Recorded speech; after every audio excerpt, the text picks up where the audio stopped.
Ya, Assalamualaikum warahmatullahi wabarakatuh. Salam sejahtera teman-teman semuanya. Apa kabar? Ketemu lagi di sore hari ini di podcast Aksi Nyata dari Kamu untuk Indonesia bersama gue Herjino Syaputra. Seperti biasa kita tiap sorenya jam 4 sore kurang lebih 30 menit ke depan kita akan ngobrol membenahi banyak sekali bahasan tiap hari beda-beda dengan narasumber yang berbeda-beda dan juga tentang perspektif yang uh, macam-macam. Jadi kita akan coba belajar di sini ibaratnya tiap sore kita dapat ilmu baru, insight baru, kuliah umum baru lah seperti itu. Nah, sebelum kita ngebahas soal tema hari ini, mungkin aku mau sapa dulu ke teman-teman yang sudah hadir. Semoga sehat-sehat semuanya dan tetap produktif, tetap kreatif, jangan gampang nyerah, harus tetap optimis dan juga harus punya kepribadian yang positif terus ya karena kita tahu hidup dan sosial media everything somehow it affects us personally dengan cara kita berpikir, cara kita menelaah informasi. Kadang kita yang tadinya punya pandangan positif, kadang bisa mengarah ke hal-hal negatif karena tadi semua yang kita dihadapkan di kita kan kadang bikin kita kayak questioning ourselves. Oh, kenapa gua nggak gini? Kenapa gua nggak gitu? Tapi lagi-lagi that's really okay. Tapi sebagai manusia tiap hari kita harus makin positif, makin makin baik dan makin wise ya bijaksana dalam melihat semua aspek kehidupan. Nah, bicara mengenai platform hari ini, gua punya kurang lebih 10 platform untuk teman-teman tonton biasa nggak bosan untuk diingetin ada di Instagram, Facebook, ada juga di Twitter dan YouTube-nya Partai Perindo @partaiperindo, and then ada RCTI Plus, Okezone, Sindo News, news.id dan juga websitenya Partai Perindo. Jadi ada kurang lebih 10 platform yang bisa teman-teman akses untuk nonton podcastnya kita dan juga selalu ada hadiah masing-masing 100.000 rupiah voucher ya. Ini kita bagiin untuk beberapa pemenang nantinya.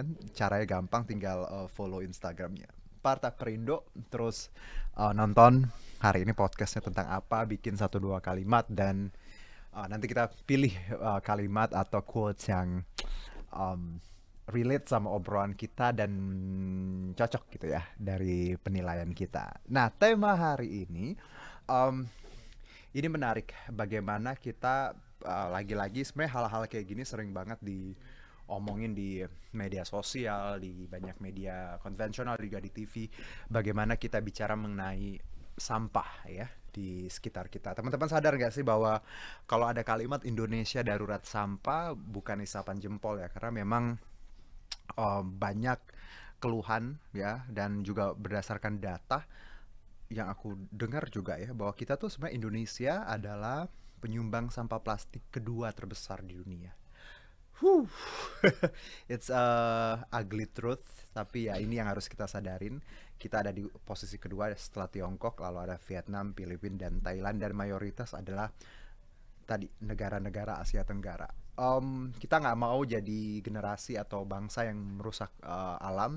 Untuk itu penting banget untuk kita sadar bahwa buang sampah, mengelola sampah, 3R ya, reduce, recycle, reuse, itu penting banget. Jadi kalau ada sekarang pun ya hal simple seperti misalnya plastiknya bisa dipakai berkali-kali. Kalau belanja ke supermarket mau nggak mau sekarang harus bawa sendiri ya karena beberapa wilayah sudah nggak menyediakan kantong plastik. Jadi hal-hal kecil kayak gitu sebenarnya it sounds like ya silly tapi dia membantu sih menurut aku bagaimana kita mengurangi sampah tadi. Nah, tema kita hari ini adalah fenomena pembuangan sampah ilegal khususnya di kota Depok. Sebenarnya nggak hanya Depok, beberapa wilayah lain di Indonesia banyak kok pembuangan sampah ilegal. Coba deh teman-teman lihat kiri kanan ya. Ada kan beberapa titik misalnya yang ada gunungan sampah yang orangnya mungkin udah jadi kayak ya udah nggak apa-apa buang di situ nggak ada orangnya lahan kosong gitu. Tapi sebenarnya itu nggak boleh karena sampah harusnya dibuang di tempatnya dan ditaruhnya di TPA ya tempat pembuangan akhir yang benernya. Nah kalau bicara mengenai tema hari ini fenomena pembuangan sampah ilegal di kota Depok nggak mungkin dong aku ngundangnya orang dari Kalimantan. Tentunya warga Depok ya. Ada Abang Anwar Nurdin Esa, ini DPD Partai Perindo Kota Depok. Assalamualaikum Bang Anwar. Waalaikumsalam Bang. Benar dari Depok? Asli. Asli ya. Iya. Aduh, warga Depok jauh-jauh ke Jakarta. Nggak jauh sih ya. Wah. Di mana Depok? Di Citayam? Di Depok satu kebetulan. Depok satu. Di Puri Oke, Depok Mas. oke. Sehat Bang Anwar? Alhamdulillah sehat Aha. selalu. Gimana Depok? Panas, hujan atau apa sekarang cuacanya? Cuaca dua bagian ya, antara panas dan hujan. Oh, sama dong ya, Iya, kayak Jakarta. Tapi betul. Depok Jakarta ya, tadi tetanggaan. Oh, Iya, dan memang penyambung ibu kota. benar. Apalagi katanya mau ikut-ikut Jakarta nanti. Nah, ngeri sekali itu. Nah, nggak apa-apa. Oke, Bang Anwar, Siap. terima kasih sudah hadir ya. Terima kasih. Kita nanti bicara sampah dan bagaimana pembuangan sampah di Kota Depok yang aku sebutin di awal. Tapi sebelum kita bahas topik hari ini, Bang Anwar kegiatannya ngapain nih sekarang nih ya, akhir-akhir ini? Ya, Kesibukannya seperti apa? kalau masih kesibukan masih tetap ya. Mhm. Ya, saya seorang ya pengusaha ya, Baik. pengusaha kecil-kecilan yang untuk bisa cari nafkah untuk hidup masih tetap berjalan. Oke. Kedua, kesibukan di partai ini, persiapan termin, verifikasi. Jadi sibuk sekali untuk Betul. persiapan-persiapan itu, siang malam kita bergadang untuk bisa meloloskan partai ini di setiap kabupaten dan kota yang ada.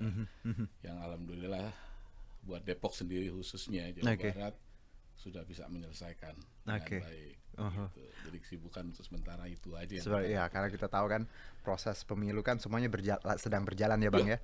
Verifikasi segala macam, kemarin pendaftaran juga, dan kita yang Perindo yang awal pertama kali datang ya ke betul. KPU itu luar Iya, biasa juga. serentak seluruh Indonesia. Exactly. Bang Anwar, bicara parpol sendiri, Bang Anwar sekarang ada di Perindo ya, dan juga sebagai ketua DPD ya, Ya, Partai Perindo Kota Kota Depok. Depok City nih. Oke. Bagaimana rasanya? Apa yang Bang Anwar selama sudah berapa lama bergabung kurang lebih? Hampir 7 tahun lebih, 2 periode kita. Oke, aduh, 2 periode ya. Hampir bersamaan dengan Pak Jokowi. Benar, 2 benar. periode. Kenapa waktu itu tertariknya dengan Perindo? Apa alasan terbesarnya? Alasan terbesar saya adalah masuk di PNS. Saya sebenarnya orang yang anti berpolitik ya. Tadinya. Tadinya anti berpolitik. Oke, Dan oke. bukannya tidak mengerti arti politik itu ya. Politik itu kita mengerti semua. Tapi setelah Partai Perindo muncul, saya lihat dengan visi dan misinya fokus ke UMKM-nya dan kesejahteraan sosial yang dibangun oleh Perindo. Itu yang membuat daya tarik saya ikut bergabung di Partai Perindo. Ya.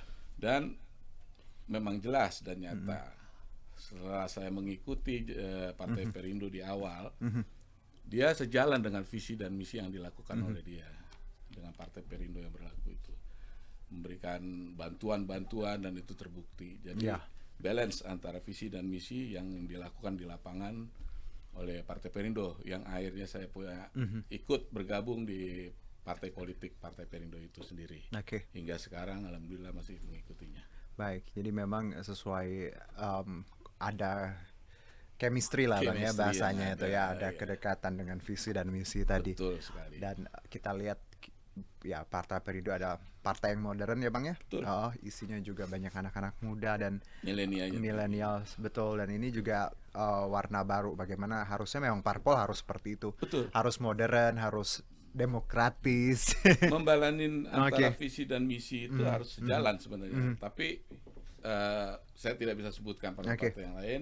Nah, Perindo menunjukkan menjalankan segala sesuatu dengan baik, sejalan dengan visi dan misi yang dibuat. Itu. Oke. Nah, sekarang kita bicara mengenai target Bang, harapan nantinya untuk 2024. Kalau untuk Depok sendiri seperti apa? Ya, persiapan untuk Depok, pembelajaran di 5 tahun yang lalu itu udah cukup lumayan. Dan cukup kegagalan di tahun 2019, jadi bukan cambukan buat kita, tapi bagaimana membangun suatu motivasi kegiatan yang ada. Target saya di 2024 ya insya Allah bisa tercapai dengan satu praksi yang kita akan jadikan di Kota Depok khususnya. Mudah-mudahan itu terkabul dengan pembelajaran yang tahun lalu ya sudah cukup lah. Jadi sekarang ini sudah mengerti bagaimana cara-cara untuk kita mendapatkan kursi dan target saya adalah satu fraksi Kota Depok. Baik, amin. Semuanya butuh proses ya Bang. Proses. Kita percaya bahwa nggak ada yang langsung instan gitu. Ya namanya juga partainya masih muda. Jadi memang harus berproses seperti itu. Oke, tapi kita harapan tadi di 2024 semoga hasilnya lebih baik lagi Bang ya. Baik, Bang Anwar, sekarang kita bicara mengenai sampah di Depok. Oke. Ini menarik. Saya tadi sempat browsing gitu ya Google bagaimana um, bicara mengenai tempat pembuangan sampah. Sebenarnya di Depok ada Cipayung ya. Ada. Itu. Tapi kalau kita bicara sampah ilegal nih, bener Bang bahwa banyak masyarakat yang kadang buang sampahnya di jalur hijau, di permukiman, kolong jembatan ya, bantaran kali, bantalan situ. Kalau di Depok sendiri gimana? Ya. Ah, Kalau bicara sampah, memang sangat-sangat apa namanya luar biasa dan pembicaraan-pembicaraan yang ada. Dan itu kembali ke diri kita sendiri. Betul. Bagaimana kita bisa menangani permasalahan sampah, ya kan? Banyak contoh misalkan yang saya pernah lihat juga, itu ada salah satu peninggalan Belanda yaitu jembatan Panus di Depok ini. di Depok. Aha. Banyak pelalu jalan buka plastik ya kan, buang di tengah jalan. Aduh. Nah, seharusnya hal-hal seperti ini itu diperhatikan oleh manusia-manusia sendiri. Dan masalah ilegal sampah itu pernah terjadi di salah satu di Tanah Merah di Kota Depok. Di Depok, oke. Dan saya apresiasi lah buat pemerintahan Kota Depok, dia menyegel langsung tanah TPA ilegal itu. Oh, TPA ilegal Ya, ini. ilegal Oke. itu. Jadi ada satu tindakan dan kepedulian juga pemerintahan Kota Depok untuk menanggulangi permasalahan sampah. Oke. Dan ini menarik sih Bang. Kalau kita bicara pembuangan sampah ilegal, nggak cuma di Depok, saya juga lihat beberapa kali di lingkungan ya di Jakarta, di Tangerang juga masih banyak orang yang nggak tahu bahwa sebenarnya nggak boleh buang sampah tadi di pinggir jalan, bantaran kali, Betul. kan, pemukiman. Kadang kan ada pemukiman, ada lahan kosong ya Bang, Betul. tanah kosong dijadiin tempat buang sampah. Ya. Ini banyak banget nih, nggak cuman coba deh teman-teman lihat kiri kanan, pasti ada nih beberapa titik yang Benar. dijadiin tempat buang sampah ya Bang ya. Iya. Nah kalau di Depok sendiri Bang, kenapa banyak warga masih nggak tahu nih cara atau tempat buang sampah yang benar? Kenapa mereka masih tadi buang sampah di daerah-daerah yang harusnya di pemukiman? Atau ada apa ya Bang? Problemnya apa? Apa distribusi? Bagaimana mereka buang sampah harusnya kemana? Edukasi atau seperti apa Bang? Sebenarnya gini, Penyebabnya? pemerintah setempat itu sudah memberikan suatu arahan Oke. dan suatu penjelasan yang sangat jelas kepada penduduk di sekitar itu segala Oh, sesuatu. sudah dikasih. Pasti lah. Karena sampah itu kan penyakit juga buat kita. Nah, ketidakpedulian itu seharusnya rasa empati dan pedulinya dia Oke. itu membuang sampah pada tempat-tempat masing-masing yang nanti apalagi perumahan. Kalau perumahan kan terolah dengan baik. Tapi kadang-kadang manusia itu sendiri semau-maunya dia bawa, saya sering lihat bawa naik motor tuh sampah di jalan, ada penumpukan sampah segala macam dibuang sembarang di jalan. Nah itu, jadi kepedulian dari manusianya itu sendiri untuk menjaga kebersihan dan membuang sampah di tempatnya. Nah harus lebih terus mendidik dan memberi penjelasan kepada orang-orang agar cobalah bersikap baik dan buanglah sampah pada tempatnya. Nah, itu yang seharusnya terus kita gaungkan. Dan ini juga sebenarnya harusnya dimulai dari lingkungan kecil ya Bang. Maksudnya Betul. RT, RW setempat ini harus dikasih tahu nih warganya kalau mau buang sampah di mana, jangan sembarangan, jangan jadiin lahan kosong buat sampah. Kalau di Depok Bang, selain tadi beberapa titik kayak jembatan tadi ya yang Bang bilang di awal. Betul. Biasanya di daerah mana nih Bang atau wilayah mana yang banyak dijadiin TPA ya pembuangan sampah ilegal? Jadi kalau saya pernah saya jalan keliling, itu di setiap sudut jalan-jalan besar mereka tuh ada sampah tumpukan. Tuh kan. Dibuang entah dari mana. Padahal itu di jalan besar ya Bang ya? Betul, di jalan besar penumpukan. Sedangkan ada juga satu TPS pembuangan sampah di jalan satu itu Tanah Baru ya. Itu dekat kali. Dan mereka itu ada sebenarnya tempat-tempat yang harus buat pembuangan sampah yang benar. Tapi mereka kadang-kadang itu mau enaknya aja, dilihat ada tumpukan sampah sedikit dibuang. Nah itu dia. Makanya jadi liar. Sampah itu mengenai sampah itu jadi liar. Cobalah kita sebagai warga setempat yang ada, ikutilah aturan-aturan yang ada, buanglah sampah yang sudah ditempatkan di masing-masing tempat lokasinya. Dan kalau bicara Depok, darurat sampah ini bukan isapan jempol ya teman-teman. Karena ini Bang Anwar, aku baca ya, TPA Cipayung ya, itu tuh sudah overload gitu Bang. Karena aku dengar yang tadinya di sana tuh membuang sampah, tadinya per hari sekarang tuh udah 1.200 ton bang yang 1000 datang. Tadinya biasa cuma 900. Jadi naik angkanya dan uh, saya dengar juga sering karena itu jadi gunung ya bang, jadi longsor ya. longsor. Itu jadi problem. Dan sekarang TPU-nya apa lagi nih bang? Kalau TPA-nya sorry Lulut Nambo ya saya dengar juga. Ya, itu pernah Jawa Barat ya, khususnya bekerja sama dengan Pemda Depok untuk membuat TPA baru. TPAS. Oh, TPAS. Ya, yang berlokasi di Nambo. Berlokasi di Nambo. Jadi Pemkot Depok terus membangun salah satu untuk penanggulangan itu masalah bak sampah. Yang sebenarnya kurang efisien juga masalah bak sampah. Sekarang kenapa saya berkata tidak efisien? Sekarang sampah itu dibangun 2 titik, 2 tempat. Cipayu. Organik, organik okay. dan non organik. Non-organik. Nah, organik bisa dipergunakan untuk mereka ya seperti biji-biji plastik atau apapun yang diolah, bisa dibikinkan itu bank-bank sampah yang disalurkan oleh Pemda kepada kelurahan masing-masing yang itu ada anggarannya. Setiap itu ada anggarannya untuk disuplai ke RW masing-masing. Nah, sampah yang non organik seharusnya kan bisa juga diolah. Ya. Seperti buat pupuk atau apapun pembakaran yang ada, tetapi dibuang juga ke TPA. Jadi nggak makanya saya bilang kurang efektif. Nah, kalau kita memberikan suatu penjelasan segala sesuatu pengelolaan bank sampah itu dengan cara-cara yang sudah ditentukan, saya rasa penumpukan di Cipayung itu nggak akan terjadi. Yang saya tahu sekarang, apalagi waktu saya pernah ke sana itu udah 1.100 ton ya, ternyata sudah naik sampai 1.200 ton kan. Nah, bagaimana tidak menggunung kalau sampah itu terjadi penumpukan yang ada. Karena di Depok itu hanya 1 TPA, hanya Cipayung aja, tidak ada lagi. Gitu loh. Ini kita punya gambarnya nih ya. Kira-kira seperti apa gambaran sampah di ini yang di Cipayung ya bang? Ya, ini Cipayung. Bayangin nggak ini semua hasil perbuatan kita.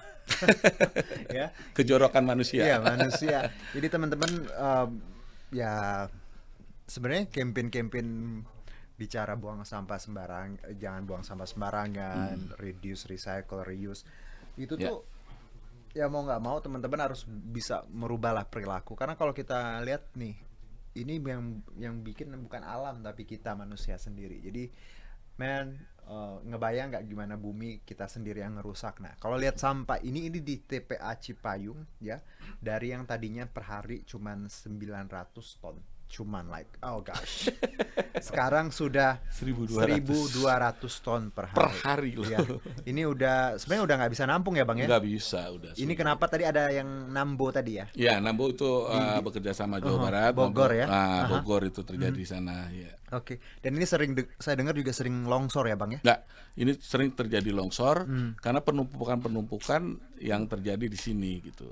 Kalau lihat gambarnya, aduh serem banget ya, tinggi banget loh teman-teman. Sangat prihatin. Iya. Yamin. Aromanya pun juga itu nggak satu lokasi tempat itu aja loh. Saya tinggal di Puri yang sangat jauh sekali dari Rawadenok itu kan di Rawadenok itu adanya TPA itu. Sangat berapa kilo loh bisa jauhnya. Kalau angin terbawa itu aromanya sangat sedap sekali. Jadi itu. sampah ini memang di TPA Cipayung ini sangat luar biasa. Dulu pernah berencana juga bekerja sama di Pulau Gebang kan. Nah, itu juga suatu program-program yang memang dibangun oleh Kota Depok. Cuman ya kalau menurut saya 1.200 ton per hari tidak akan bisa tertampung TPA yang ada di Cipayung. Ya. Tidak akan bisa tertampung. Jadi sekarang kenapa itu ada TPA yang Nambo tadi ya bang ya? Itu tadi untuk mengurai tadi ini ya? Betul. Oke, itu menurut Bang Anwar nih ya, solusi lain apa sih? Ya, solusinya adalah sebenarnya gini loh. Program yang dibangun oleh Kota Depok Bank Sampah itu sebenarnya bagus. Bank Sampah ini sebenarnya bagus. Kenapa? Nah, itu adalah bisa meminimalis pembuangan sampah yang ada. Gitu loh. Nah, kalau itu bisa dijalankan dengan baik, segala yang organik dan non organik itu dibangun dengan baik, kan itu pengurangan pasti akan terjadi. Bagaimana di setiap contoh misalkan di setiap kelurahan masing-masing bikinlah pengolahan sampah yang dilakukan setiap kelurahan. Dulu pernah di Kota Depok ada, yang sekarang jadi taman malah. Jadi taman wisata. Tadinya pengolahan sampah. Tadinya ya. Itu mengurangi pembuangan sampah yang ada di TPA di Cipayung. Tapi ternyata sekarang ini sudah tidak berlaku, jadi taman malah. Baik. Kalau itu dilakukan dengan baik, saya rasa pengurangan yang sangat dahsyat dari 1.200 ton per hari mungkin akan berkurang. Oke. Berarti dengan kata lain Bang Anwar, kita tuh mulai dari seperti yang tadi kelurahan kecil ya. Jadi diurai di situ dulu. Betul. Ya. Dipisahin, diolah dulu di situ. Diolah. Baru kalau memang yang tidak bisa baru dibuang ke Betul, TPA. ya. Jadi itu sebenarnya sempat jalan. Cepat. Berhenti karena Kurang tahu juga ya. Oke. Karena dulu juga saya tahun 2010 Oke. saya pernah dengan salah satu pejabat di Kota Depok ya, kontrol di TPA Cipayung ini, dan memang sangat rawan sekali kalau kita sampai menginjak itu bisa bebles. Itu salah satu pejabat itu membelikan mesin pengolahan. Mesin pengolahan cukup lumayan banyak, dan saya memang di situ ikut dalam pertemuan itu, dibelikanlah. Nah, hingga sekarang ini pengolahan sampah itu udah jadi bangke, nggak dipergunakan dengan baik, entah itu rusak harus diperbaiki seharusnya kan. Jadi kembali lagi ke manusianya ya, untuk memperbaiki segala sesuatu ya, untuk pengolahan sampah itu sebenarnya cukup bisa mengurangi kalau kita lihat ya, secara sampah. personal ya. Iya, tapi itu tidak berjalan dengan baik. Nah, itu diartikan dalam arti suatu tindakan yang harus diberikan adalah apa yang harus diberikan suatu Benar. Ini juga tanggung jawab pemimpin daerah juga, pemerintahan setempat. Iya, karena Depok ini kan wilayah yang gede ya. Betul. Penyangga ibu kota. Iya, sangat. Orang-orangnya juga ya mobilitasnya Jakarta Depok. Jadi Betul. sebenarnya kalau kita lihat ya, kalau pemerintahnya kurang bertanggung jawab, kurang aware ya tadi masalah-masalah bukan kecil sih. Salah satu masalah ini ya, belum masalah yang lainnya, kemacetan ya Bang ya. Kemiskinan, terus yang lainnya sampah ini juga bisa jadi problemnya sangat luar biasa. Depok sendiri kalau sini Bang, aku lagi Google nih. Depok tuh berapa sih jumlah penduduknya sekarang Bang? Penduduknya itu 2, ini 2020 ya. Populasi 2,4. 2 ya, itu 2020 sensus kayaknya. Nah, sekarang ya bisa lebih pastinya. Karena udah 2 tahun lebih. Jadi memang wilayah yang besar, penduduknya besar ya, kalau tadi nggak bisa mengelola sampah bisa jadi ancaman ya Bang ya, buat nggak hanya Depok, Jakarta juga. Betul. Nah, jadi ini nih sebenarnya kalau bicara sampah, masalah banyak wilayah di tanah air ya Bang ya, karena memang tadi mungkin pemerintahnya kurang aware. Betul. Pribadinya orangnya juga yang masyarakat yang masa bodoh, tidak bodoh. Nah, jadi memang ini saling berkorelasi gitu ya. Jadi memang PR bersama. Selanjutnya kita juga punya satu lagi artikel, boleh ditampilin. Guys, Indonesia krisis sampah, saatnya pelanggar diberi hukum.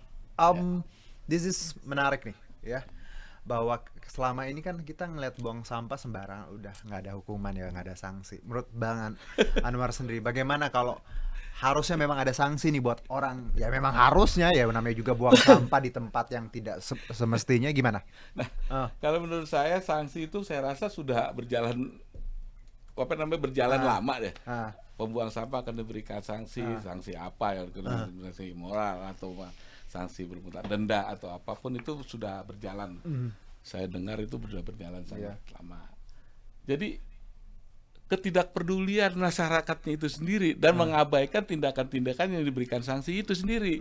Dan pemerintah sendiri tidak pernah juga mau melaksanakan apa yang dibuat sanksinya. Sebenarnya kalau pemerintah atau aparat-aparat yang ada melihat salah satu orang membuang sampah, ya kan itu ada sanksi yang sudah berlaku. Dilaporin seharusnya kan bisa ditarik atau ditangkap segala. Tapi kalau masyarakat sendiri sekeliling itu juga peduli dengan hal aturan yang ada, saya rasa nggak akan terjadi. Benar. Betul. Ini aku percaya sih, ini balik soal kepedulian dan juga masyarakatnya Bang ya. Betul. Lingkungan paling kecil, rumah tangga di situ. Mereka harusnya punya disiplin sendiri bahwa satu wilayah memang kalau ada yang buang sampah sembarangan harus ditindak. Betul. Ya. Jadi bukan kita bergantung sama pemerintah juga. Ya. Pemerintah perlu tadi punya aturan, tapi kalau dari pribadinya memang harus tegas ya Bang ya. Betul. Oke, nah bicara sanksi ini sebenarnya benar kata Bang Anwar tadi. Ada sanksinya loh teman-teman. Kalau ya memang ada pasalnya segala macam. Cuman kan penerapannya tidak dilaksanakan. Gitu. Orang-orang yang membuang sampah sembarangan melanggar, itu namanya pasal 50 ayat 3 ya, pasal 31 huruf E, diancam pidana paling lama 3 bulan atau denda paling banyak 15 juta rupiah. Nah, ini yang harus dipahami sebenarnya. Bisa banget kita melaporkan orang atau kita juga jadi terlapor karena buang sampah sembarangan. Betul, tapi lagi-lagi istilahnya law enforcement-nya belum diterapkan secara masif. Jadi memang sebenarnya ini pengetahuan nih, kalau buang sampah sembarangan terus kalau ada yang ngelaporin, teman-teman bisa denda 15 juta dan juga penjara 3 bulan.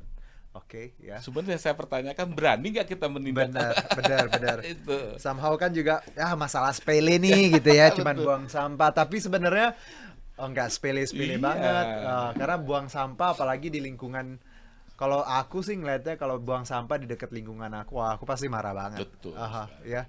Jadi memang melanggar aturan tadi, dan jika bandel tadi di 3 bulan. Tapi ya balik lagi sih, harusnya Pemda ini harus tegas, Bang. Ya, harus dibikin pengumuman gede, siapapun yang buang sampah tertangkap CCTV atau apa bisa 3 bulan penjara, dan harus dilaksanakan biar jadi contoh nih.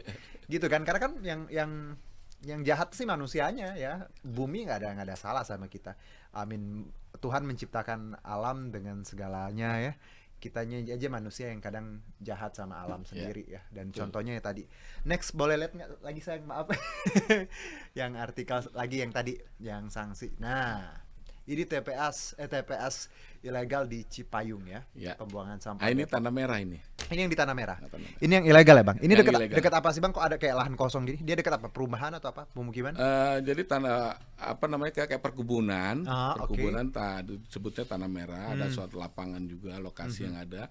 Nah, di sini ada penampungan mungkin yang pengambilan dari, kemungkinan besar juga dari salah satu perumahan atau apapun yang ditampung oleh mobil pribadi yang mereka buang di tempat alokasi ini. Nah, ini yang saya apresiasi buat pemerintahan Kota Depok, dia berani untuk menyegel TPS ilegal ini. Ini nih kita tuh problem kita banget, ada lahan kosong, nggak ada orang, terus kita jadiin buang sampah. Nah, ini aku yakin nggak cuma ada di Depok, di wilayah lainnya pun pasti ada hal serupa. Jadi please teman-teman ya, Pemda setempat, aparat ya, terus pribadinya masing-masing juga yang di rumah gitu ya. Kalau ngelihat yang kayak gini sesuatu yang salah, harus dirubah, harus berani untuk gua harus bertindak nih, kasih baik itu ya, lapor aja ke polisi atau ke siapa. Betul. Bahwa ada hal yang harusnya dikoreksi gitu. Jangan diem aja, karena kalau ngelihat kayak gini ada yang salah, kalian diem, kalian ikut salah loh ya. Jadi memang harus berani speak up, apalagi untuk kebaikan bersama. Betul begitu, Ustadz Anwar. Kita kembali lagi ke orangnya, Pak. Ya, tidak akan mungkin terjadi juga seperti ini kalau tidak ada yang backing. Ya kan? Gak akan ada yang berani. Jangan juga tuh, please ya. Iya, sadarlah kita sebagai manusia. Benar. Sudah banyak kasus yang kita lihat akhir-akhir ini, bahwa uang bukan segalanya ya, Bang ya. Walaupun punya tapi kebutuhan buat kita semuanya. Benar. Tapi mbok yang halal dong, Bang Anwar. Makanya. Karena kalau Allah udah sentil dikit, kebuka semua kan? Akhirnya kan kita kan sebenarnya udah disentil ya. 2 tahun kita udah disentil. Betul. Yang bikin ambruk semuanya. Betul. Jangan kalau ngerasa punya uang, punya segalanya. Betul. Nggak apa-apa. Contoh yang paling baru aja, wow. Hancur gitu. Hancur itu kerajaan. Tapi ya itulah, Tuhan lagi-lagi ya, bahwa kenapa podcast ini ada, itu tuh buat ngasih tahu teman-teman di luar sana bahwa yang namanya anak muda ya, dan kita punya parpol Perindo harus berproses, harus jadi agen perubahan. Harus jadi pribadi yang berkontribusi ya, Bang ya, untuk bangsa dan negara. Bukan merusaknya, oke? Digaris bawahi, bukan merusak yang sudah ada, oke? So make sure kalian punya kontribusi nyata buat Indonesia. Bang Anwar, makasih sekali obrolan singkat kita namun bermakna ini, luar biasa. Lagi-lagi kesadaran sampah ya, Bang ya. Betul. Terakhir Bang Anwar, singkat aja, apa yang ingin Bang Anwar sampaikan untuk teman-teman yang nonton terkait sampah di tanah air?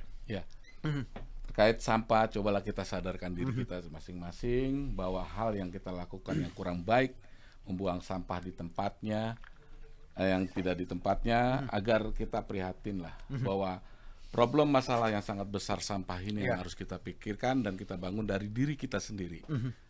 bersikaplah baik, Ya. buang sampah pada tempatnya. Bila melihat ada orang buang sampah, tegurlah dengan baik. Benar. Jadi agar mendidik mereka juga untuk bisa menjaga kebersihan untuk diri dia juga sendiri. Iya, kalau habis makan, habis ngapain diberesin, Betul. jangan ditinggal lagi di taman, sampahnya dibuang. Betul Kalau sekali. kalau ngelihat sesuatu ya udah ambil dulu, simpen dulu. Kalau di mobil juga ya Bang, jangan di jalan, Betul. disimpan dulu. Itu semaunya aja gitu. Aduh, benar banget ya. Oke, Bang Anwar, makasih Terima kasih atas sama-sama. waktunya. Kapan-kapan saya ke Depok City. Kita terima dengan baik. Kita jalan-jalan ke Depok, kan Depok banyak kuliner kan. Banyak Aduh, sekali. harusnya kita nih ke Depok kapan-kapan ya. Iya. Atau Bang Anwar harusnya udah tahu jam segini kan sore lapar bawa martabak ya. Waduh. Pak, ada yang buka di mana? Enggak Bang, bercanda Bang Anwar. Iya, kita sedang Bang Anwar, humor, iya. makasih ya. Dan Baik, juga teman-teman sama-sama. terima kasih juga ya. Ini kalau berkaitan dengan Partai Perindo, apapun yang kita obrolkan ini sangat terkait dengan nilai-nilai yang Partai Perindo jalankan, yaitu produktif, solutif, modern, bersih, berintegritas, dan juga peduli dan turun tangan untuk Indonesia. Ini nilai-nilai yang harus tiap pribadi, anak-anak muda di luar sana, nggak cuma Partai Perindo, semuanya harus punya nilai-nilai yang sama seperti yang gue sebutkin di awal tadi. Dan juga Partai Perindo memanggil putra-putri terbaik Indonesia untuk melalui Konvensi Rakyat, itu program penjaringan secara daring bagi warga negara Indonesia yang berminat mendaftarkan diri sebagai bakal calon anggota legislatif di semua tingkatan, DPRD, kabupaten kota, provinsi, dan RI.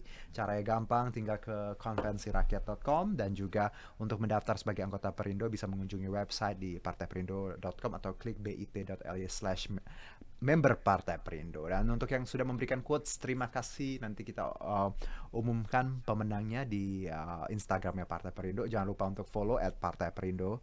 Ya, and then terima kasih Bang Anwar. Siap. Atas waktunya, sehat-sehat, sukses untuk semua programnya. Terima kasih. Semoga makin banyak warga Depok yang bisa terbantu ya dengan adanya kegiatan dari Partai Perindo di Depok sendiri. Dan terima kasih juga untuk Partai Perindo yang selalu bergerak dengan aksi nyata. Semoga Partai Perindo semakin sukses dan maju terus untuk Indonesia sejahtera. Saya Arjuna Syaputra, salam aksi nyata dari kamu untuk Indonesia. Wassalam, bye-bye.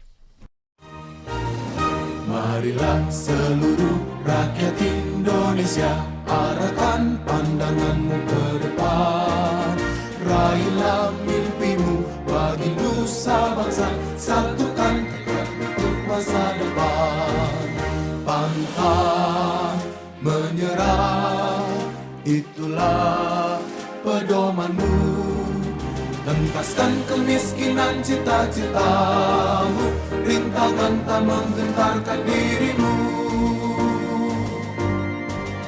Indonesia maju, sejahtera tujuanmu, nyalakan api semangat perjuangan. Dengungkan gema, nyatakan persatuan oleh Perindo.